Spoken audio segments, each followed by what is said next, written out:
வருகின்ற ஏப்ரல் 14 முதல் தமிழ் புத்தாண்டு காலத்தில் விஸ்வாசுவ ஆண்டில் தனுசு ராசிக்கு எப்படி இருக்குன்னு தெரிஞ்சுக்கலாம் வாங்க.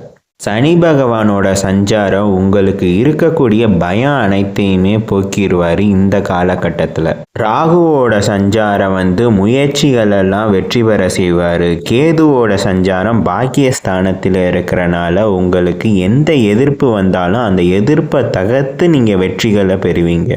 குருவோட பார்வை 7ஆம் வீட்டில் இருக்கிறனால உங்களுக்கு திருமண யோகமும் இந்த காலகட்டத்தில் அமையும்.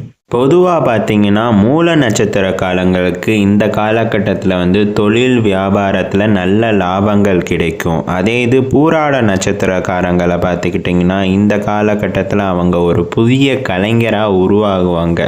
ஏதாவது ஒரு விஷயத்தை புதுசாக கற்றுக்குவாங்க. அதுலேருந்து அவங்க சிறந்து விளங்குறதுக்கான அனைத்து வாய்ப்புமே இருக்குது பூராட நட்சத்திரக்காரங்களுக்கு.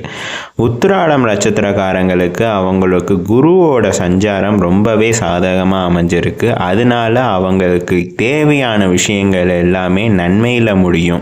தனுசு ராசியை பொறுத்தவரை இந்த தமிழ் புத்தாண்டில் அவங்களுக்கு எல்லா கிரக அமைப்பும் சாதகமாக தான் இருக்குது. நீங்கள் உங்களோட தசா புத்தியை பொறுத்து சில விஷயங்கள் மாறலாம். அது நீங்கள் பார்த்துக்கணும்.